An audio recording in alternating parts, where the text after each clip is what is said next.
Hello and welcome to Filling in the Gaps. I am Justin. I'm Darren. And today we're going to be discussing Little Nightmares. I like Little Nightmares, but I do not like it as much as my friend who is somewhat obsessed with this game. Almost as much as Inside.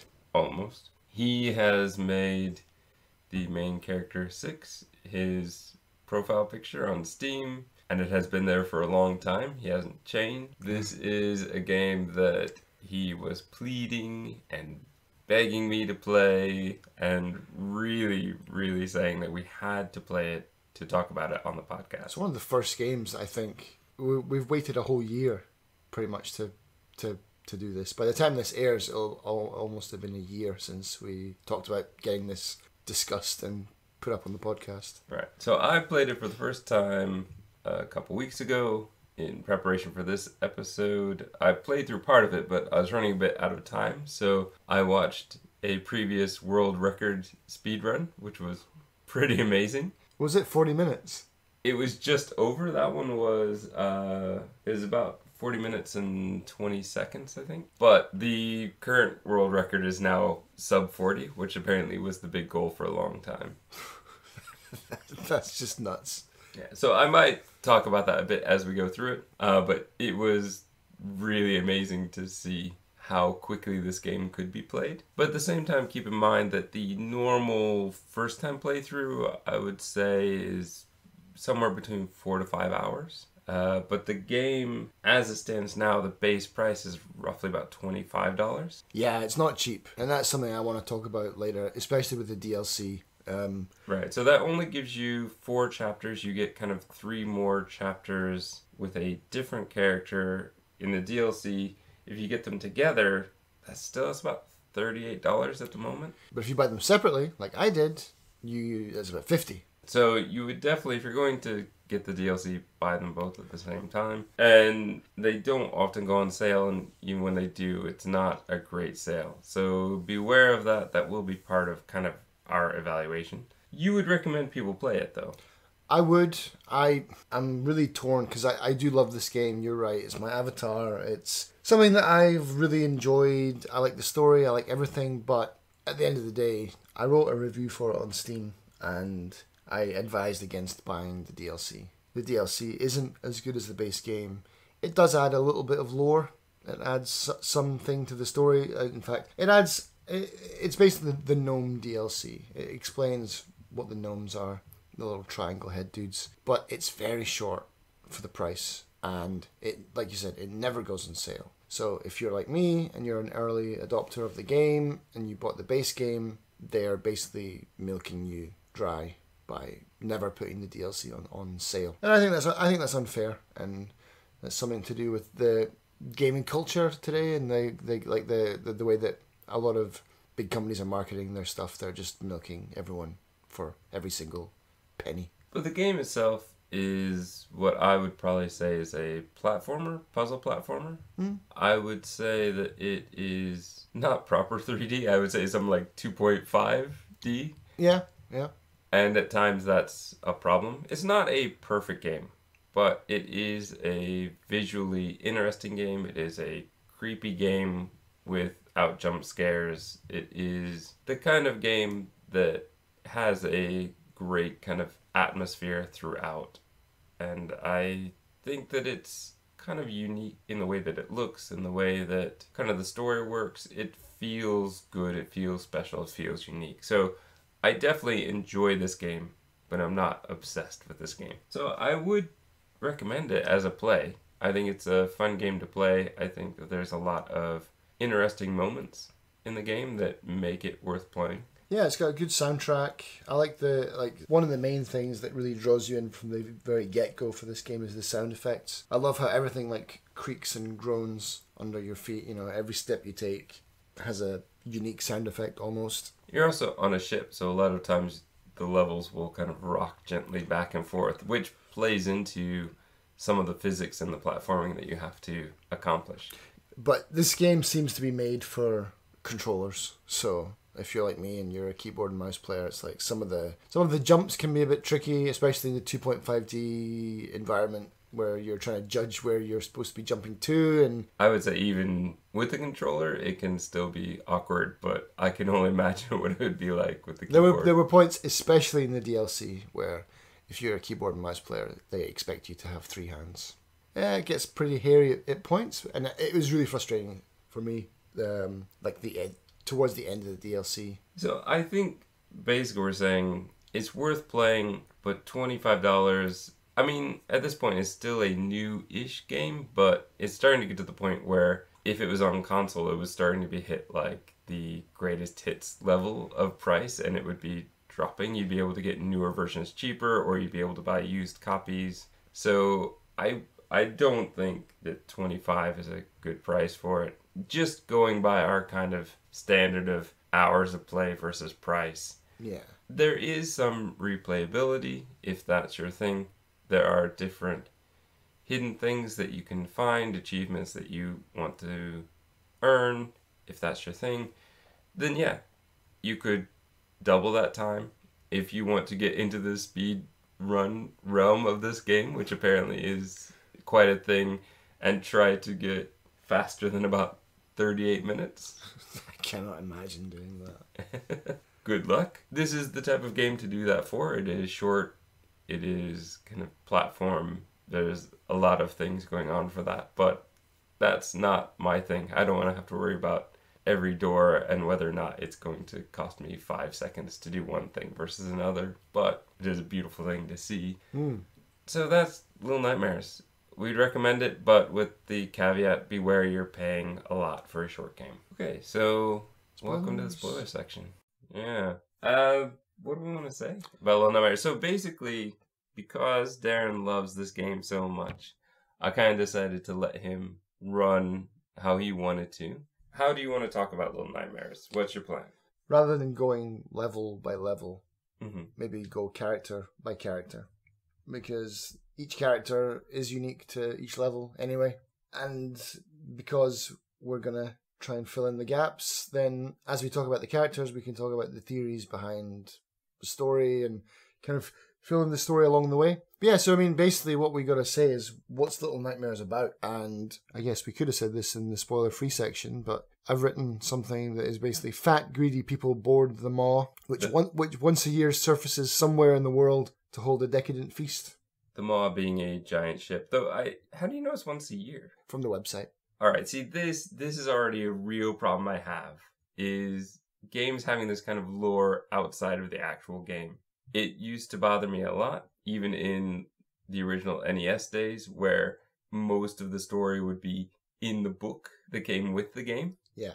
Even further back, the Atari, well, pretty much you kind of had to do it in the Atari days. That's how they got away with it. I don't want lore being told to me on the website. I want it to be told in the game. And for me, I agree. It's not canon if it's not in the game. I agree. I'm a big fan of like making theories and coming up with stuff. But for this podcast, for what we're going to talk about today, I think that I just want to focus on what's in the game and the DLC. Like if it's in the game, then it's going to be in my theory. There are comic books of Little Nightmares. I'm not talking about those. I've read them. And they're officially sanctioned. Well, that's the thing. It's like, I guess so, but they're not written, as far as I know, I don't know if they're written by the same people. But it's like you're outsourcing your story, and I think it's kind of cheating. They're like, oh, we've come up with this really good idea, but okay, maybe it's not finished, and so now they're like, okay, well, we want to write a comic about it. Okay, well, you do that. And it's like, how about this? Is this okay? Sure, whatever. And it's not the original kind of idea, you know? Do you know what I mean? It's like it's evolving and changing, and you could put in crazy things and ideas, and I disagree with that. I'm with you on that. If it's not in the game, it's not canon. I have an issue with this mainly because of things like Star Wars, for example. Star Wars has a huge set of books and ancillary stuff that has been done about Star Wars, and a lot of it involved the main characters, but clearly has nothing to do with what's actually happening in the movies. Other things too. Doctor Who has a huge array of stuff to read, to listen to, based on the characters. but none of that stuff actually. Well, Doctor Who's a way where it could happen and not really affect what's going on in the show, and that's fine, but it's not part of it. But you could very easily put something in the comic that would not actually fit, that would somehow contradict something that happened in the show. And so I think that there's a wonderful world of stuff to be taken in and to enjoy that world. But when you're talking about actual canon and sticking to what's here, I feel like with Little Nightmares, if they come out with a sequel, then anything that happened in the comics and all of that doesn't really matter if it contradicts what's happening in the game. Yeah, because in the comics they've got some really crazy. There's something called the North Wind, which is this invisible force that can warp reality. They've got a person called the Ferryman that takes Six aboard the Maw. They've got other kids in little raincoats, which kind of, I feel like they took a lot of liberties with the comic. I don't like it. I'm sorry. I mean, it's a nice comic to read, but there were 4 issues planned. They only did 2, and the second one is completely just wide open. They leave you asking more questions than what they answer. They're being purposely vague. Yeah, they're being purposely vague. There's also a data mine, which I'm not going to talk about either. Basically, some guy went in and hacked the game and found all the old files that they just left in. So like 3D models for the faces of Six and the geisha. Models for the chefs, the janitor, everything. And so you can it's really nice to have like a detailed look at thought process, I guess, of building the characters. But as far as the faces go, it's like, oh, is Six, the daughter of the geisha? They look so similar. Well, no, it's probably just a 3D model. They had to put something there, so they probably just, and to be fair, it's not a very great looking 3D model. It's just very not pixelated, very polygonal, just slapped on. It was probably just for the engine, to satisfy the engine.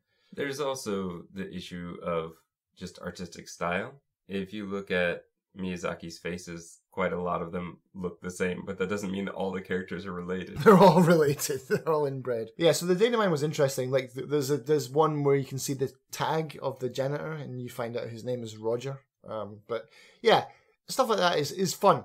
But is it canon? No, because it was not meant to be seen, and it was just left behind. It was jettisoned. It's not part of the story. Let's start with the first main kind of bad guy that we have, and that's the janitor. And you say there's only one? One what? Sorry. One janitor? Yeah. I was under the impression that there were multiple ones. Oh, maybe. I didn't even think about that. Why do you think there's more than one? It just seems that at times it would be very difficult for that janitor to be everywhere that we go. Mm. So, for example, there's the area where we have to run away from the janitor through a kind of dripping tunnel and through a room of weird, like, clocks, empty clocks or something like that, climbing up books, and then we get to the top and there's a janitor already in this kind of library. So it just seems a bit odd that he would be there, and then also we jump across the piano to another section and we encounter the janitor again. So for that to happen, it seems like he would have to be following us all the way through. I think that's kind of something that I talk about later on, maybe with the gnomes. Okay. But I just always suspected that there was more than one. So, I mean, for example, did you notice that some areas, like when you look at the Maw, the backdrops, everything is huge. There's big piles of books, like you said. We're minuscule by proportion. Yet, some points, the stairs are perfectly Six-sized. The tunnels are minuscule then, by comparison. Like the tunnels that you were talking about, the leaky tunnels that you're climbing through, it's like a drainage system. Is very small. It's like really different. Like, I think the janitor moving around is probably quite easy because he's much bigger than us. I didn't see that as an issue. I think we're so small and tiny, it takes us a long time to run through. But for him, it's maybe just going from one room to the next room. Doesn't move particularly fast though. We can run just slightly faster than him, and he's often loping. I mean, he has the tiny legs? Yeah. That he gets around on with gigantic rubbery arms. Yeah. He's wrapped in the bandages. He can't see. So he's basically like listening and smelling to find us. I don't know. I just always felt that, especially the part between the piano, that piano gap, and then seeing another one, it seems a bit of a stretch that he would have followed us all the way through all of that and not gotten distracted by a gnome at some point, because he always gets distracted by gnomes if they're nearby. Because he loves them. Because the janitor is a sweet, loving, caring character. I don't believe that at all. Well, the janitor is the only person in the whole game that doesn't kill us. That we know of. Yeah, exactly. He's the only person that doesn't kill us. In his room, he has pictures of gnomes on his wall. He has some kind of affection for them. So he has pictures of gnomes. He is basically, I think he's kind of like the part when you switch on the TV. Yes. And he's just like hugging the television and just like caressing the TV. It's like, he's a very simple kind of, I feel sorry for the janitor. I like the janitor. He takes care of the kids in the kid prison, which is a bit weird. But, you know, he's the kid's babysitter. He's on the lower levels of them all. He's kind of the lowest rung of that society, in my opinion. And I kind of feel sorry for the janitor. I like him. I don't think he's bad. I know he does package up dead children. Which was the point I was about to make, yeah. But you never see him kill anyone. And the kids that he does wrap and send for the sausage processing, they're already dead somehow. We never find out how they die. It might be by his hand, or it might just... I don't like the janitor because of how quickly and easily the janitor seems to find me, even though he's blind. He's got a good sense of hearing. Stop making noises. Get on that rug.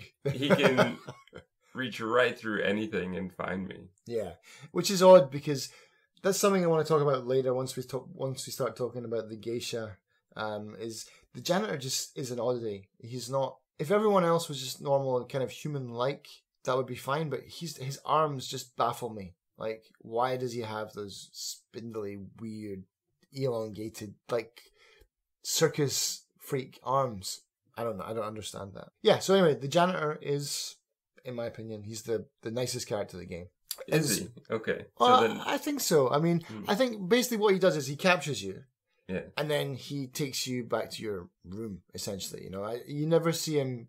Like, the chefs will stuff you in the fish head, or they'll put you in the pot. The geisha obviously kills you on sight. The guests will eat you alive. The shoe monster will grab you and take you under the shoes, whatever. Yeah, everyone else kills you on sight, or you at least see your fate. But with the janitor, it's like he just picks you up and almost hugs you. He's almost like, "Oh, little girl, come on." But no, I mean, and the fact that he's got pictures of gnomes in his room is a dead giveaway for me. Which leads me to gnomes. Now, the gnomes are little guys with cone heads that they're seem like they're made of paper. They're like mini triangle head guys from Silent Hill. That's exactly what I thought too when I saw them. Yeah, little scary dudes in work in progress. Let's hope there are not that many triangle heads out there. Yeah, please don't be. That scared me to death when I played that the first time. But the gnomes, this is huge spoilers if you've also, maybe if you've not played the DLC yet, which a lot of people haven't. This is a point where there's going to be massive spoilers coming up, because the Secrets of the Maw DLC is basically all about the gnomes. And this is something that... You've not played it either. I've not played it because you kind of warned me that price-wise it's probably not worth it. So, yeah, I'll be spoiled as well, so I don't know. So tell us about the gnomes, because all I know is that they tend to hide in places, and then if I find their hiding place, they run away. And I can occasionally go and hug them. And they look cute. They sound a bit cute. But that's about it. So tell us about the gnome. Alright, so the gnomes are... And this confused me when I played the base game. Because the gnomes are really strange. We don't know what they are, who they are, where they come from, what their purpose is. Nothing. We know that they're scared of you. They run away from you. They hide in the shadows. And in little cracks in the wall. And if you do something nice for them, like light a fire or corner them essentially and hug them, then they'll follow you and they'll be nice to you. We find out a lot about the gnomes in the DLC. Basically, the gnomes are there to work the ship. They fire the coal, like steam-powered engines. They're basically donkeys. They carry stuff from A to B. They're slaves on the Maw. But most importantly, the gnomes are children who have been transformed into gnomes. And the person that does this is the geisha. At the end of the DLC, you're playing as this kid who basically escapes from his bed in the janitor's room, and you travel a lot of the way that 6 went, but you kind of go in an opposite direction and through a different path, but you sometimes see her like way down below you doing what you did in the base game, which is kind of cool. Like you kind of cross paths. But at the end of the DLC, you get captured by the geisha, and she just kind of snaps her fingers, and you turn into a gnome. She just transforms you on the spot, and then you pick up a sausage. So yeah, the gnome that 6 eats at the end of the base game is this kid from the DLC, and that's the biggest that's the coolest part of the DLC. Unfortunately, everything else is a mess. But you do get to see a lot more of what the gnomes are. So, and that's why I think that lots of the levels in the base game are some of them are perfectly sized for 6 and the gnomes, because they work the villages, they work the power plants, they work in the lower levels which you're traveling through, which is why as you progress up through the mall, everything becomes much bigger and the tables are huge and stuff like that. So yeah, so the gnomes were once children, and maybe being a gnome is a good thing, because otherwise you're going to end up as food. And maybe that's why 6 doesn't eat the sausage and rather eats the gnome. I have no idea. Like, maybe she knows that the sausages are like Soylent Green. But if she's trying not to eat a child, but she's eating a gnome, it's pretty much the same thing, isn't it? If we're going to talk about food, then I guess the next level is the chefs. Okay, yeah, the chefs. The lumpy, almost kind of misshapen clay face. Obese, but not to the level of the guests. And they kind of, more than anything else, I think the different levels of size that we have going with the characters reminded me, especially when I got to the chefs, of Fraggle Rock. And I felt like, well, because it's a similar setup, right? Yeah. We've got a similar setup. I never thought of that, actually. That's a good comparison. Very large people, ridiculously large people, trying to eat a smaller people. The doozers. Yeah. No. Well, no, you don't try to eat the doozers. No, they eat their what do they eat? They eat their roads. Yeah, they ate their doozer sticks, right? The stuff that they constructed with. But I'm thinking more of the Gorgs, the bigger ones that were always trying to eat the Fraggles. Oh, right. Okay, yeah. And they're also kind of big and kind of lumpy. And so the size, the fact that they're trying to eat them, just kind of reminded me of that show and how that kind of dynamic worked. Get your cares away. Worries for another day. Let the music play. Down at Fraggle Rock. And so here we are with these really odd-looking, lumpy chefs cooking in their giant pots, and we're running around and trying to get keys from them and get onto elevators before they can get on. Luckily. Yeah. Luckily, these elevators don't do the safety sensor where they just pop a hand in, because otherwise we would never be able to escape. Yeah, the chefs are... I like the chefs. They're not like the janitor. They're not friendly. They will kill you on sight, pretty much. But I like their characters. They say so much without saying anything at all. I like how they reach under their faces to scratch their real faces underneath. Like the faces that they're wearing are actually just like, I don't know what that is, dead skin. I have a theory on that for later, but to me it does look a lot like the guests, like what you're saying. But I don't really have a lot to say about the chefs. They freaked me out when I first played it. It is interesting that hunger is a really strong theme in this game. 6 goes through several stages of hunger pangs, and the whole game is centered around eating and taboo eating. So the chefs are pretty important.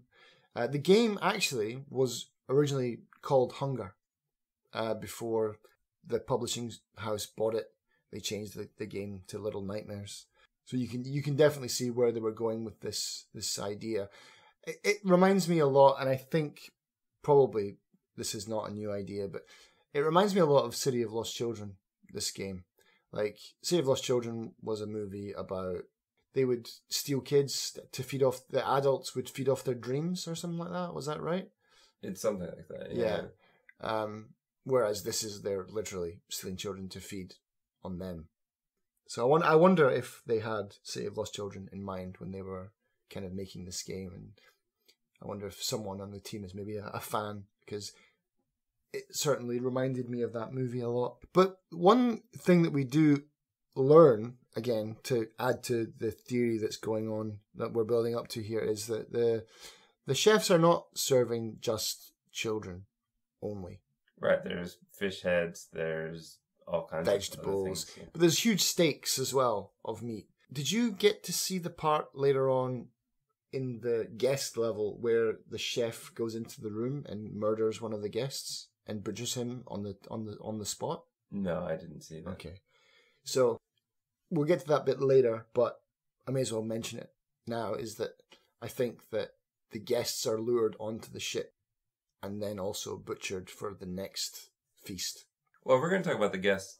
I do want to talk just a bit about the maw. Go for it, yeah. As we finished up with the chef level and we jump onto the hook, and which, by the way, one of my problems with this game is when you get onto something like a hook or a rope or something, you have to keep holding on, and it's often for a very long time. And so an errant sneeze once made me let go of the button and then fall and die and then have to go back and redo a part.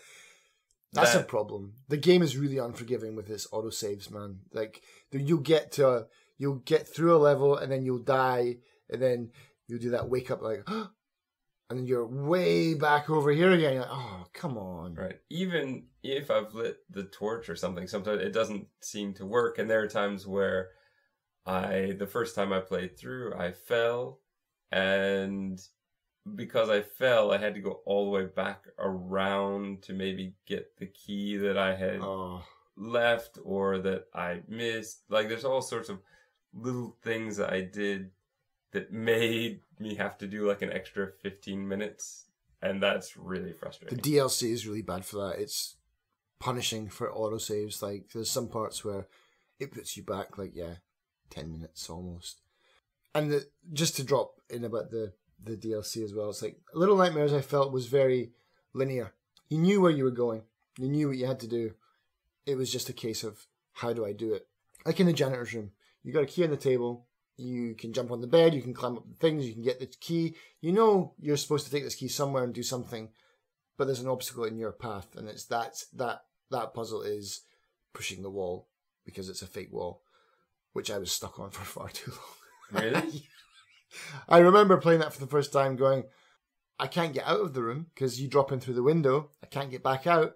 I didn't know where to go because I'm holding the key. You can't push the wall when you're holding the key. I didn't think to drop the key and push the wall because I knew that wall, it's obviously fake. Right. But I was like, where's the keyhole? There's a secret door here. Where's the keyhole? Trying everything. So putting the key down, jumping against the wall, trying to hang on to the paintings, trying to do something to reveal a keyhole. Oh, no, you just walk into it and she automatically pushes it open. Oh! But the DLC is kind of non-linear in like there's like a main hub to the game in one of the chapters, and you can go in multiple directions and you can get to some places and you're like, oh, it's almost like the janitor's room. Like, I don't know what I'm doing. And then you find out like 45 minutes later, it's like, oh no, I'm not supposed to be there yet. I have to do this thing that does something for this room. Okay. Oh, that's really annoying, man. It's really annoying. You finish with the chef, and then they have that little kind of, it's not really a cutscene, because you still have to do the action, but where you get to the outside of the ship, and you're climbing up the ship, and you see, That's one beautiful thing between kind of every level. Just before you start the janitor levels, you would see the janitor off into the distance. The chef, as you're hanging on to hooks, Smoking you a can see, cigarette, yeah. and that's beautiful. You see what you're about to be facing. So you would see this huge line of just incredibly obese and wiggly wobbly people walking onto the ship. The ship, which by the way, from what we could see, is just this lumpy, huge, unattractive thing. It's almost as though it represents the people that are climbing inside of it. And there's something really beautiful about that and the way that that works. That's a really amazing scene. I love that when you're basically climbing up the chain. Yeah. And the camera pans way out to show how small you are and how big everything is, and then kind of zooms back in on you. Yeah, that was a amazing shot. I like that. The guests are, I just saw them as slobbering, gluttonous.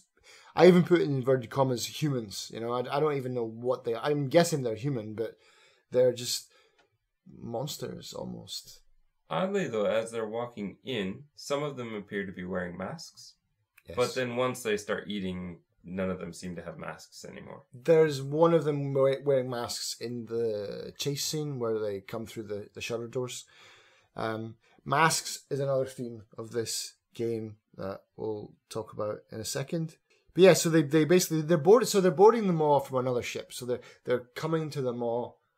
The maw seems to me like an iceberg. You know, it's like it's mostly underwater, but then I think it surfaces and people board it. Like, so you think it's like a submarine? I think it's like a submarine almost, because it's got that, like at the end of the game, it's got that massive chimney basically that's sticking out of the top. So is that part of the maw? I wasn't sure. I think if that's so. What it yeah, was. yeah. I think because when she walks up the stairs at the end, she pops out and she's on that little. It's almost like an island. Right. I think it's some kind of submarine basically. Yeah. The guests are all kind of similar looking, overweight, ugly. They're fully aware of what they're eating.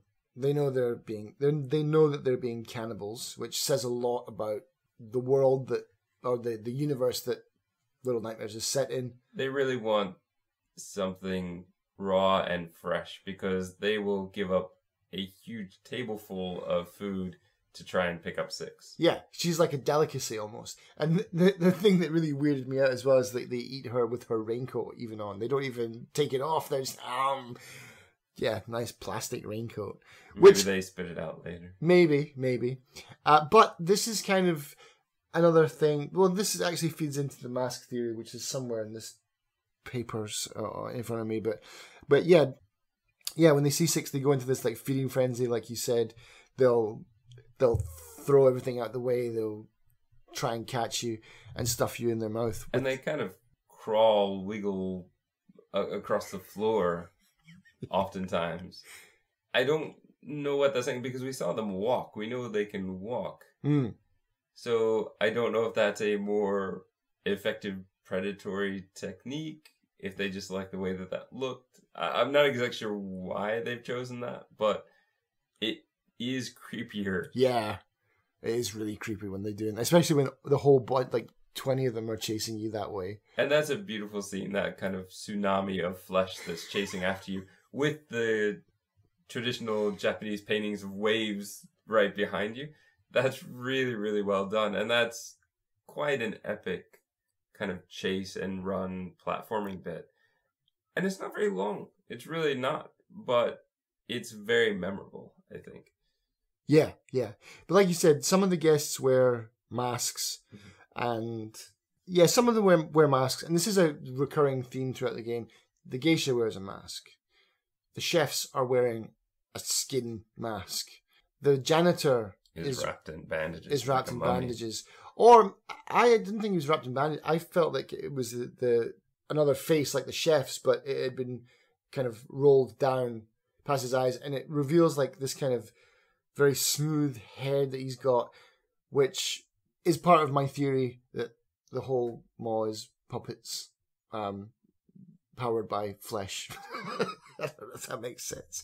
But the mask thing as well was really interesting because, like, do you know that there's a dish in France called ortolan. There's a bird.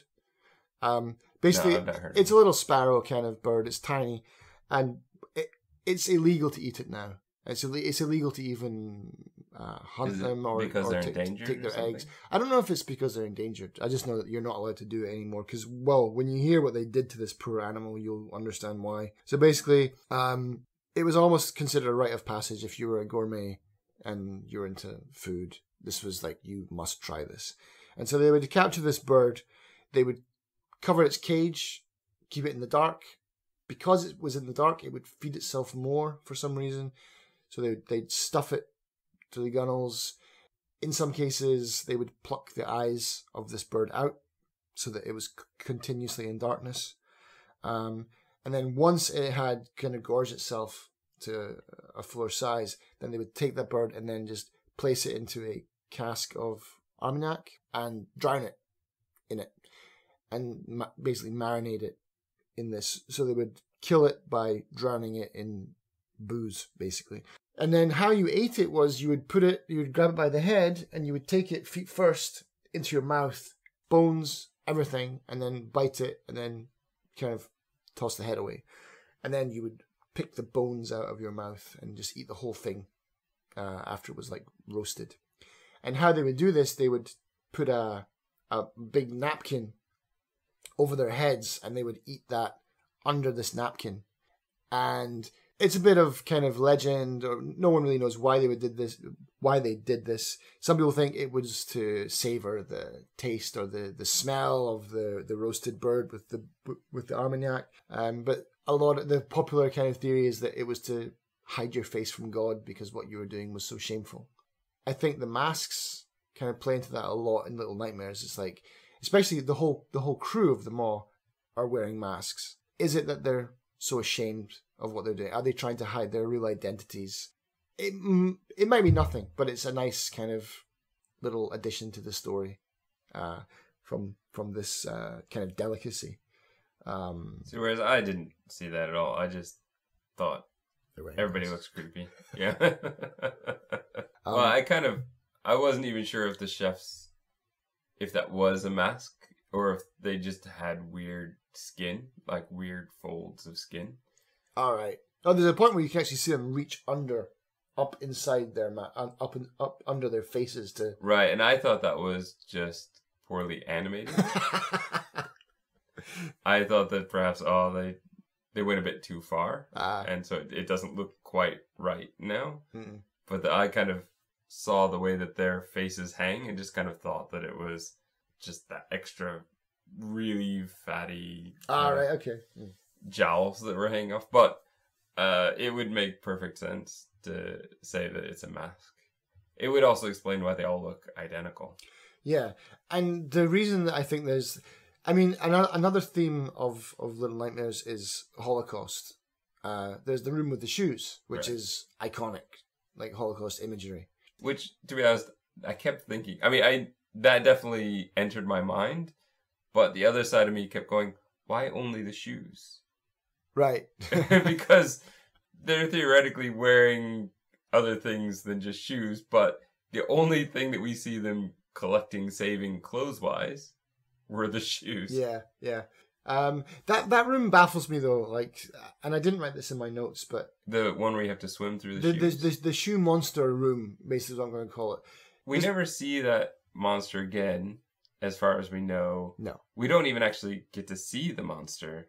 We don't know what's going on there. It seems very random in a game that's very kind of level theme oriented for this random fight or a random kind of escape from a creature we can never see. Yeah, I don't understand that room because the room itself is interesting. It does answer some questions. Like for me, everything is part of a puzzle when I play these kinds of games and I come up with stupid theories about them. It's like this room is there for a reason, and it is a puzzle piece, and it's a dumping ground. It's like, why not just throw them overboard? Well, like the Nazis, they can't just throw them away. They can't put them in big bags and send them off to recycling so people start asking questions. Maybe what the people in the Maw are doing is secret, is illegal, there's something else going on there. It's like they're hiding something from the rest of the world.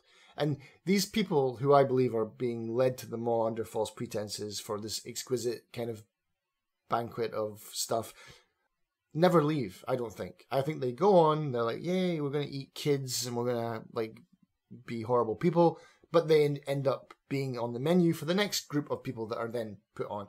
They take the shoes, they don't just dump them overboard, they hoard everything in the bilges, basically, of the maw, and that's why we've got these stacks and stacks and stacks of shoes. But what I don't understand in that room is there's a bucket hanging from the ceiling, like almost like a well. I can't piece that together. I think this room is maybe some kind of punishment room, or for the kids, it's maybe like a timeout room. I haven't really come up with a proper theory about that. And then, yeah, what did you call it? A flesh tsunami. that's a brilliant way to put that part. But the geisha, I love how she's just watching everyone boarding. Yeah. So this is in the achievement is just referred to as the lady. The lady, yeah. So throughout the game, there are the little statues that look like her that we can break, and that leads to an achievement, right? Yeah. Yeah, but I've not found all of them, so I haven't got to that one yet. But she's clearly important. She's clearly, from the time that we see her, we know that she must be in a place of power. And she's pretty much the only thin character in the entire maw. Yeah. Outside of children. Yeah, no, she's super, and this is kind of why I've left her to like the second last character, because this is where the theories start to explode. Because once you get to geisha, well, I've called her the geisha. Once you get to the geisha and 6, these people are the most important characters on the maw. She's basically the boss. She's got extreme powers. I mean, she's got telekinesis. She can levitate the kids up. She can shapeshift people into gnomes, which we learn from the DLC. She can warp through space and time in the boss fight that we see. She warps in and out of air, basically. She's super, super, super powerful. And so this gives us a lot to work with. And so her job is basically, I think, to oversee them all and to keep it in business for some unknown reason. I don't know what their overall goal is for them all. But I do think that because of our powers, I can come up with maybe 2 ideas of what's going on now. So at the end of the game, we see the room with all the mannequins. This is maybe pushing the boat out, but maybe it would explain the janitor's stupidly long arms and out of proportion body. Like, it looks like he's been cobbled together. Is it possible that she uses the guests' flesh to dress the mannequins? She can clearly manipulate people. She can change people into things. Is it possible that she just dresses a mannequin, snaps her fingers and brings it to life, and then assigns it a job on the maw? This is why you think the janitor has a shiny bald head. Yeah, because I think he's a mannequin. So I'm half kind of sold on that idea. One, because of the chefs reaching under, like they've clearly, to me, they've got just a skinned head on top of whatever's underneath. In your imagining, is she controlling them the whole time, or is she merely giving them life? I think she's probably giving them life, and like they're under her. I don't think she's like actually puppeting them at the same time.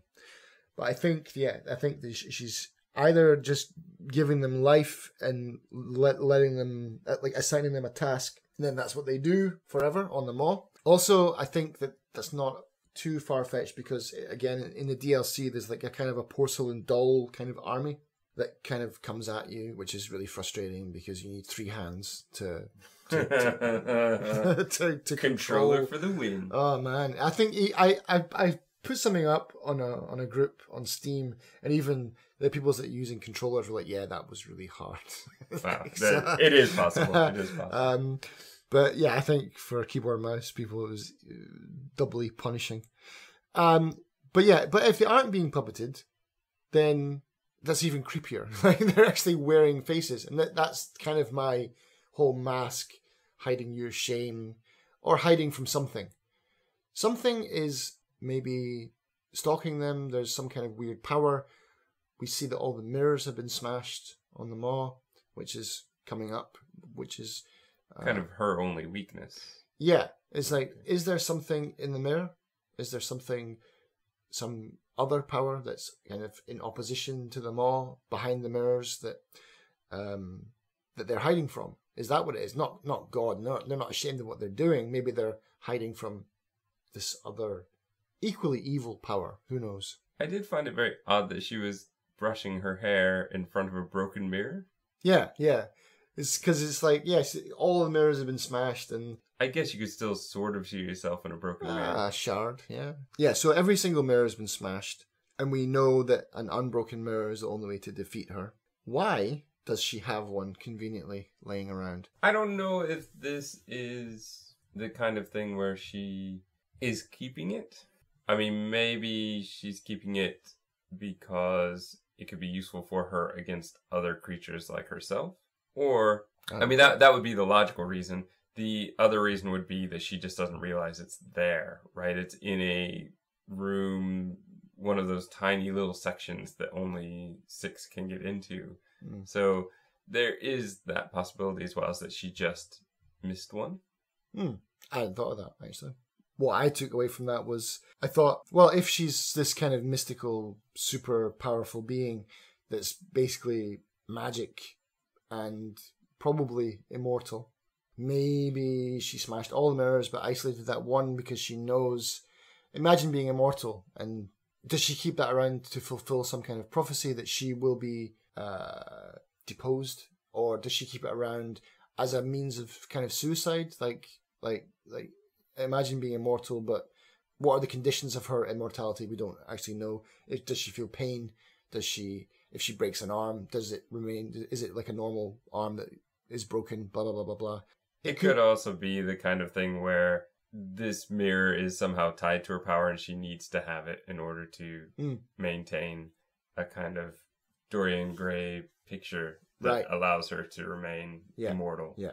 So her only, like, the source of her strength is also the only thing that could kill her. I like that theory, but again, these are all theories and nothing can be definite. Right? But I mean, the weird thing is, I'm surprised you missed that room, because that's a really important room, the CCTV room, because it has maybe at least 4 or 5 rooms when you click through them. One of them is the room that actually shows you that mirror, because on my first playthrough, I was like, why are they showing me this? It's not until you get to the end of the game where you're like, oh, that was in the CCTV room. They actually show you, like, the mirror. Here's the mirror. They show you, there's a one where it's just CCTV of the geisha combing her hair into a mirror. And there's other rooms, like the kids' rooms.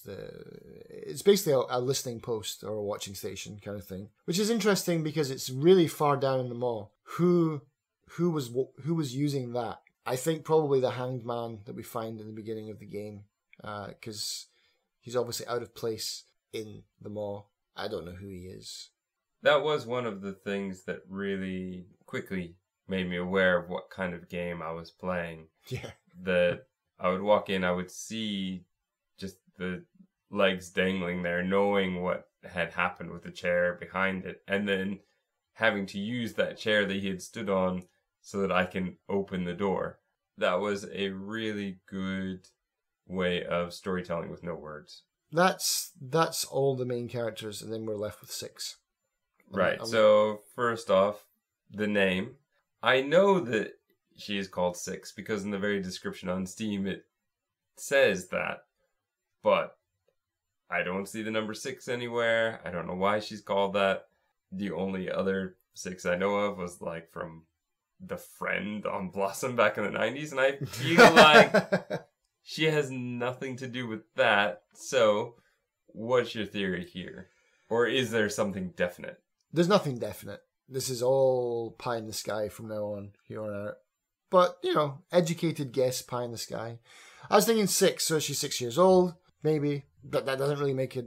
That you'd have to change your nickname every year then. So, no. I thought she was 6 of a number, like 7 of 9, So, I thought she was maybe 1 of 6 of captured children, but when we see those kids in cages, there's only 5 of them in total, so that kind of blows that theory. What do you mean? You counted 5 other children. In the point where the janitor kind of recaptures you and puts you in cages, and then he drags the kid from... Well, actually, that's another thing that is from the DLC. You also get captured by the janitor and put in that cage. Do you remember when the janitor kind of reaches in and pulls a cage out away? I think so, yeah. That's the kid from the DLC. Ah, okay. And so I thought, oh, is she one of 6 escapees? But no, there's only 5. So, no, there goes that theory. There's also tons of bodies anywhere where the seeing eye that turns people to ash. Yeah. There are Kids. definitely other kids and other kids in raincoats as well. Yeah. Then you start thinking, okay, so one of my theories was, is she the 6th kind of iteration of the geisha, of the lady? Like, is this a cycle that happens over and over again? I like this theory, but I'm not completely sold on it, because there are pictures of 6 with the lady in the maw. There are pictures of 6 on the wall that you can not clearly see. Some of them are around corners. Some of them, there's one part where you're actually in the lady's bedroom, I think. There's a picture of the lady with 6, who I believe is 6. She's wearing yellow. It's blatant to me. So you say, but at the same time, I know for sure that at least one of the ash-burnt kids is wearing that kind of raincoat thing. So how do we know for sure that it's her? Yeah, and they do that in the comic books as well, to deliberately muddy the water. Like, they've got 4 other kids with a purple raincoat, a brown raincoat, a green raincoat. Yeah, but that wouldn't muddy it because here it's yellow, right? So that would be clear for you that it is 6. Your first theory that you told me was that it's her mother. I think it could be her mother. It's definitely a member of her family. I don't know if it's her mother or not. The theory that I'm resting with and I'm going to run with is she's a part of this family. I think she's the 6th member of the family. And her mother, if she is the mother, hates her so much that she didn't even bother naming her. You're just number 6. Because we've got the twins. We've got the janitor. We've got the granny from the DLC that lives in the basement, or the bilges, basically, of the mall. What does she look like? She looks like a weird, she's got, just strands of hair. She's like a water... Imagine the mermaid kid from Inside, but a lot older, bigger, fatter, and uglier, and with receding hair. Okay. That's exactly what she is. That was a cool boss. She was pretty decent. Not worth the $13. To be so basically, I was saying if she was the 6th iteration of the lady, I would expect other photographs with different ladies. But your theory that she hates her so much she didn't name her, but likes her enough to take pictures with her? Well, I think she probably cast her away at some point. Or 6 ran away. I think, yes, she's the 6th member of the family. We've got Granny, Janitor, Geisha, Chef 1, Chef 2, 6. Why are the chefs part of the family? They also have pictures. There's family portraits. In the DLC as well, there's a big room of portraits as well that kind of adds to that theory. But even from the base game, you can get a sense of family just from pictures on the walls and stuff. So basically she banished 6 or 6 ran away. She's got no issues with turning 6 into sausages. She's not a nice person. Again, though, the masks is a huge... It's almost like the masks are a thing of... Maybe they're a thing of honor, of like what we're talking about hiding before. Maybe they're like badges of honor to wear, because in the DLC you have different... you can actually buy different heads for 6. There's a teacup and there's like a grain sack, like Scarecrow. In the pictures in some of the rooms, you see 6, again, who I believe to be 6, wearing different... She's got her face covered with different masks. The whole mask thing, there's a definite clue there, I think. Can I throw out another theory here? Go on. My theory is that there really isn't a coherent story or backstory for it. They made a creepy game. They probably didn't think about it much beyond what you're doing. I think that there's a possibility that these pictures, they thought it just looked good and fitting, and that you're possibly making a lot of connections that aren't really there.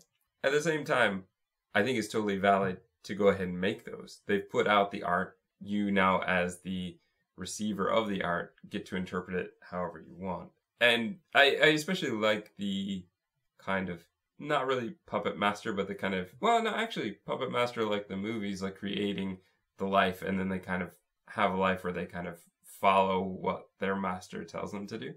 I like that theory a lot. I think that works pretty well. But you saying like the chefs are part of the family, but then it seems like you're also saying that they're made. I think you kind of have to choose one side or the other on there. I think these are interesting, but at the same time, this is the type of thing where you love sitting there and thinking about it. And there are certain things where I will do that, but this game is not one of them. I was quite happy to just take it at creepy face value and enjoy it for what it was. So, by all means, that's part of why I said, go ahead, you run this episode, because I knew that that's what you wanted to talk about. All right. So what's the big one here, though, on your notes, I see? I don't know. I wrote down mystery box for some reason. Well, is that kind of like what I'm saying? Yeah, Is yeah. that possibly they're putting all this out here, but they don't have a coherent backstory to support it? It very much goes with the Abrams kind of mystery box thing that we've discussed before, where the mystery is more interesting to the creator than answers. And that's kind of what I was going at here, is I'm not sure that they really have thought it through.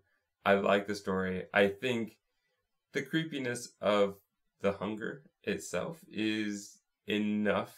I wouldn't mind if 6 kind of was ferried onto the ship and for some reason decided to stop it, or was captured. Like the City of Lost Children that you mentioned before, they were all kidnapped and then taken someplace. And that was how I originally thought this was working. You see children in cages being taken off to be made into food.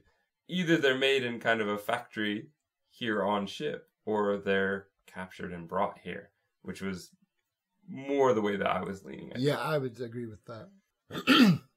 Yeah, I think they're being kidnapped and brought here. Again, in such great numbers. And why? Like, because they're not the main course. You know, the kids, you know. No, those would be some pretty tiny steaks. Yeah. 6 is about the size of a rat in this world. Yeah. Yeah, so I get the feeling it's a family, and even if it's a family of puppets, so be it. That's fine. That doesn't bother me. If they're real, or if they're real and just wearing masks, or if they're all mannequins, and she's built her own family, fair enough. But at some point, she cast 6 out, perhaps because going in with my 7 deadly sins. Oh, well, let's not jump into that just yet. Talk about the ending. Yeah. So, in the very end, Mm-hmm. 6 defeats the lady, and in doing so, at that moment, feels the hunger again. Which, by the way, I do want to say the hunger is one of the best parts of the game. The way you hear the heartbeat, the way the music changes, the way the lights flicker. The stomach growling. The stomach growling, the animation that 6 has, it's a really just beautiful, haunting image and scene every time. And the way that hunger goes from her getting a bit of bread from somebody who feels a bit sorry for her. Again, another thin person kind of in bars, so I'm not sure what's going on there. But then leading up to, eating a rat that's caught into a cage, to choosing the gnome over the sausage for whatever reason, to now here's a person. Yeah. She takes of her and then becomes powerful. So by eating her, she does gain power, right? This is somewhat a theory in a lot of kind of folklore, this kind of gaining of power by taking from other people. It's one of the bases for the idea of vampirism, right? So that ending scene where after she's partaken of the lady and she's walking amongst the guests and the lights are kind of exploding and sparking And as she walks past each guest and they reach for her and she kind of sucks the life out of them, sucks the soul out of them, that is an ending scene that just felt very worthy and felt very, I don't know, it made the game feel kind of worthwhile playing. I often feel a bit disappointed in end scenes and end cutscenes, but this one fit perfectly. And it took the character to the kind of next level of power and also what she was. And so I really like that end scene a lot, and I think that worked well. And so I'm not exactly sure if I want to take that from 6 just seeking power, or if she was really seeking to end things and for freedom, but in doing so, she gained this power. And makes me wonder if they do make a sequel, if she's going to be going on to stop this kind of thing happening in other places. Perhaps the mall was not the only evil kid-eating place there was. Yeah, that ending is really awesome. And that's kind of, she is the little nightmare. You know, she's the little nightmare of the geisha. She's the problem.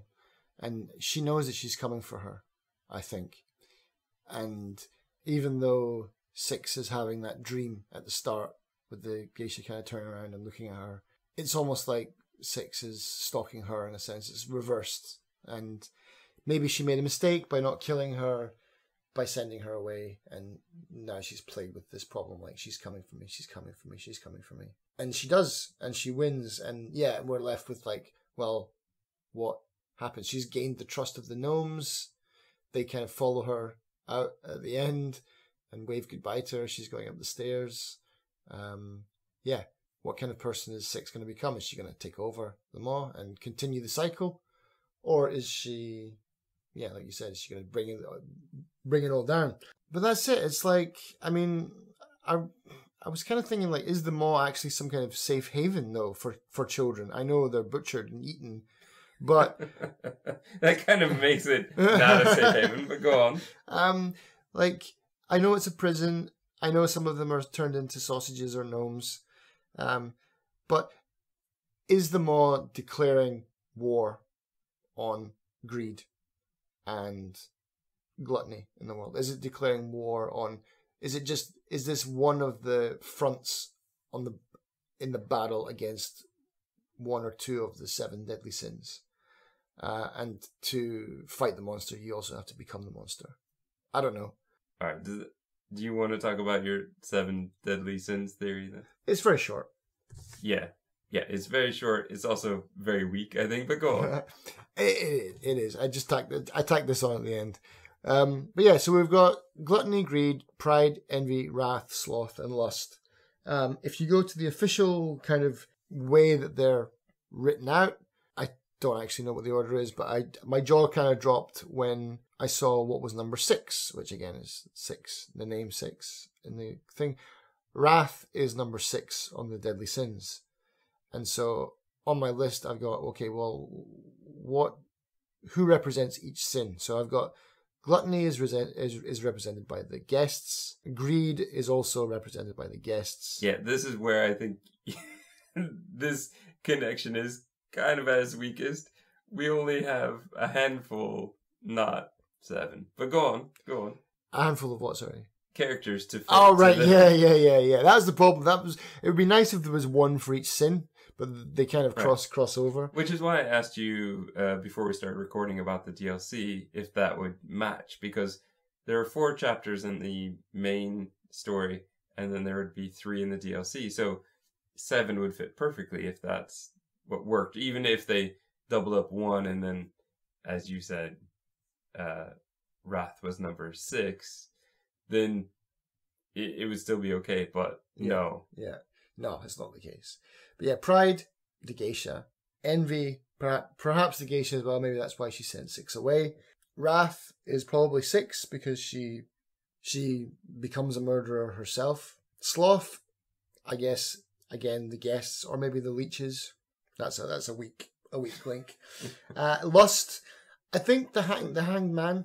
And also, if he's the same person as the person behind the 2-way mirror, because there's a chair there. He's obviously watching. he's watching people go to the bathroom. You know, it's like, that's a bit creepy. Or whoever that person is. But that's when I realized, like, oh wow, the sixth deadly sin is wrath, and that is what I labeled Six's character as. That was kind of it's certainly not what the game is based around, but it's an interesting little point. Right. That I don't think anyone else has picked up on. Yeah, and I think there's a reason for that. Hey, come on, settle down. I just think that is a kind of weak theory because you're just kind of throwing them out there. I also think the 7 deadly sins are a bit overdone, and I kind of don't want to attach that to something that does feel original. But yeah, so I don't know. Before you jump to your conclusion, though, I would like to just talk about a couple things that I did really like in the game. Mm-hmm. So for the most part, it is platforming and a bit of stealth. But there are some things that I really, really enjoy about this game. One is climbing. It works very, very well. I would appreciate it if you didn't fall, if you let go of the button. Though maybe they did that for a reason. Maybe they thought that that would be a good way to escape at times. But I don't think so. I feel like the villains are often too fast. If you're to the point where you're climbing, they're going to get you unless you have had just enough head start to get above them. But the climbing is not like in other games like God of War or Prince of Persia, where it is a certain type of surface that you can look at and see that that is a climbing surface. Every climbing surface in this game looks like it belongs in the game and fits in the game and looks like a natural background and looks like everything else. Yeah, it's just like part of the environment. It's not highlighted. So you can open a refrigerator, you can climb up the shelves. Which I got stuck on for ages. You can climb up books, you can climb up dishes, you can climb up just so many Filing things. cabinets. And it looks beautiful, it feels natural in a way that most other games don't do. They don't handle it this well. So I think that mechanic, it works well. It works with the kind of grabbing button, so you don't need to have an extra button attached. It works very, very well. It works better than the jumping, that's for sure. Yeah, well, that would be a kind of detriment. The jumping, particularly if you're doing any sort of jumping forward or backward into the screen and that kind of 2.5D scenario, yeah, that didn't work well. There were other times where you would jump to catch something and it seemed like you just couldn't. In the speedrun I saw, there was a hook that he couldn't get, and he's like, why can I never get that hook? It almost seems like the game is designed so that you can't catch the first one. Ah, okay. So those kind of things, yeah, that would be kind of a detriment. Oh, on the plates, when you climb up the plates. Is that what you mean? No, it's, I think before that, when you're just before the chef levels. So, like, you have to jump onto a wrapped body and then jump on a hook, but he couldn't get to that first hook, and he's like, why can I never get the first hook? One thing that I loved, though, in the chef levels was the sausage puzzle, yeah, I guess, where it's very obvious what you need to do. Jumping into the chute to get to where the meat is not, again, jumping is a problem, but that whole idea of I need to get meat so that it will create sausages, and the fact that it had the little sausage kind of dangling there to give you the hint of this is what you need to do, I thought was just really, really beautifully done. I love that puzzle. I love the kind of flesh tsunami of running away and jumping. It's that kind of Indiana Jones, Tomb Raider feel of adrenaline and escape. There were a lot of really good moments in this game. As you said before, the sound, I think the sound is amazing. I think the way that it works a lot of times in conjunction with things like the hunger with when you are running and the sound changes to reflect that. There's just a lot of great things going on here. Some frustrating things. I have found the jumping frustrating. I found quite often walking on things, platforms, rafters. It was very, very easy to fall off. And they didn't seem to have a very good setup for the mechanic of walking on them. so that it was way too easy to just fall off, particularly when going kind of between things around gaps.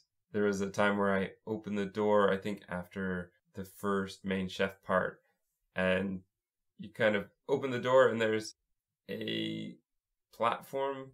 So there's the moving platform where you have to run across and jump onto a box and then jump onto the ledge after jumping on the box.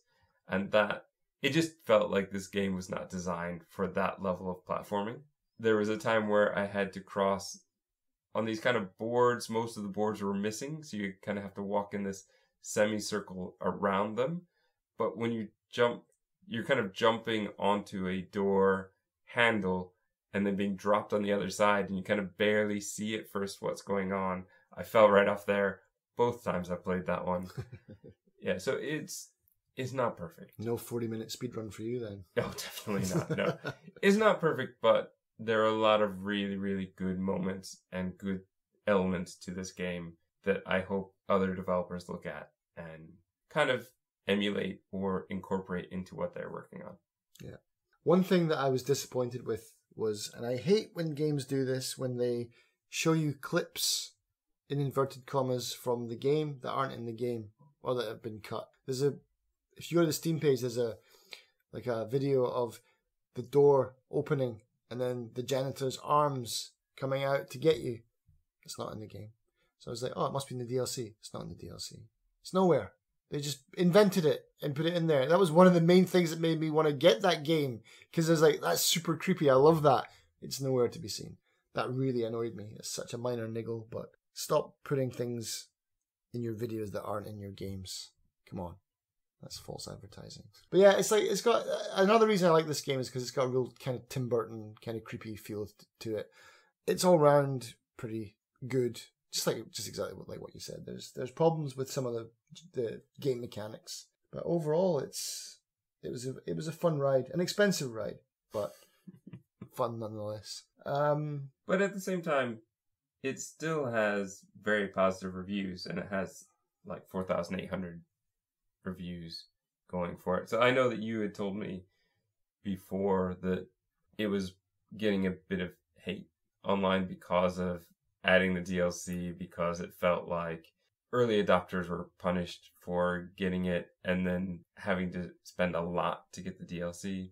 But it still has a very, very positive overall going for it, review-wise. Yeah, I mean, I would definitely recommend the base game. I would be hesitant to recommend the DLC, to be honest. But yeah, the base game itself is great. Little Nightmares took a year to get around to reviewing it, but yeah, it's fun times. Would you do you think Little Nightmares is better than Inside? For me, yes. Yeah. Yeah. I'm kind of torn. Really? Yeah. Wow.